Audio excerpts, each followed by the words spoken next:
آدمی اپنے دوست کے مذہب پر ہوتا ہے، دیکھ لے کس سے دوستی کرتا ہے۔ پھر اس صحبت اور رفاقت کا انجام یہ ہوتا ہے کہ آدمی کی دنیا ہی نہیں بلکہ آخرت بھی اس کے ساتھ وابستہ ہو جاتی ہے۔ اسے رسول اللہ صلی اللہ علیہ وسلم فرمایا کرتے تھے، المرء مع من احب، آدمی اسی کے ساتھ ہوگا جس کے ساتھ اس کی دوستی تھی، جس کے ساتھ اس کی محبت تھی، کل بھی اسی کے ساتھ اس کا معاملہ ہوگا۔ نیک لوگوں کی صحبت، اہل اللہ کی صحبت، یہ زندگی بدلنے کا نسخہ اکسیر ہے، نجات کا بہت بڑا ذریعہ ہے۔ اہل باطل، اہل غفلت کی صحبت زہر ہے۔ اس لیے اللہ کے نیک بندوں کا ارشاد ہے کہ ایسا شخص صحبت کے لائق نہیں جس سے تمہیں کوئی دینی فائدہ نہیں۔ صحبت صالح ترا صالح کند، صحبت طالح ترا طالح کند۔ نیک آدمی کی صحبت تجھے نیک بنا دے گی اور برے آدمی کی صحبت اور رفاقت تجھے برا بنا دے گی۔ ان دونوں باتوں پہ تنبیہ کرنا ضروری ہے کہ آدمی اچھے لوگوں کے ساتھ اٹھے بیٹھے۔ آج کل لوگ بری جگہوں پر بیٹھنے کی بھی کوئی فکر نہیں کرتے کہ یہ جگہ کیسی ہے، ہوٹلوں پر بیٹھے ہیں، کاؤ خانوں پہ بیٹھے ہیں، اس کا کوئی مذائقہ نہیں سمجھتے۔ حالانکہ اچھی بری جگہ کے بھی اثرات ہوتے ہیں۔ یہی وجہ ہے کہ پیارے رسول صلی اللہ علیہ وسلم نے فرمایا، المساجد خیر البقاء، اللہ کے گھر، مسجدیں یہ زمین کے سب سے بہترین ٹکڑے ہیں، اور فرمایا بازار شر البقاء، بدترین جگہ فرمائی ہیں۔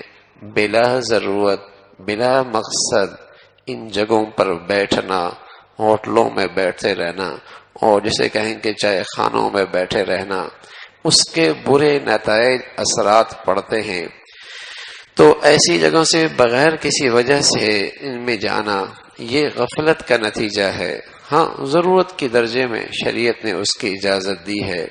اور دوسری اسی طرح کس کو سن رہا ہے، کس کو پڑھ رہا ہے، کس کو دیکھ رہا ہے۔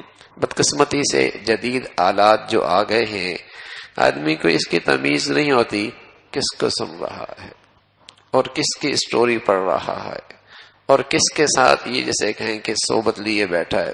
سننا، پڑھنا یہ بھی صحبت ہے، یہ بھی صحبت ہے، اس کی بھی دل و دماغ پر اثرات پڑتے ہیں۔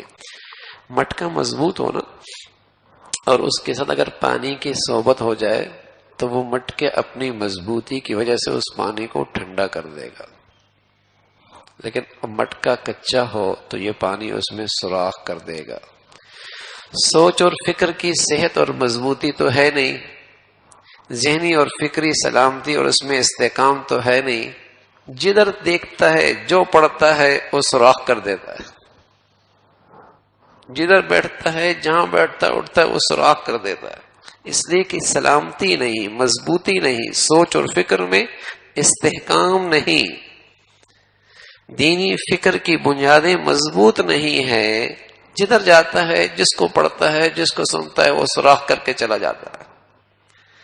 تو کیا پڑھ رہا ہے، کس کا لٹریچر لے رہا ہے، کس کی اسٹوری پڑھ رہا ہے، کس کو سن رہا ہے، اس کی تمیز بھی ضروری ہے۔ یہ صحبت کے قائم مقام ہے، اس سے سوچ اور فکر پہ بڑے منفی اثرات پڑتے ہیں۔ اللہ کے نیک بندوں کی، پرہیزگار لوگوں کی لٹریچر پڑھتا ہے، کتابیں پڑھتا ہے، اس کے بھی مثبت اثرات پڑتے ہیں۔ جیسے ان کے پاس بیٹھنے سے، ایسی ان کی بات سننے سے دلوں پہ اثر ہوتا ہے، زندگیاں بدلتی ہیں، دل و دماغ میں مثبت اثرات مرتب ہوتے ہیں۔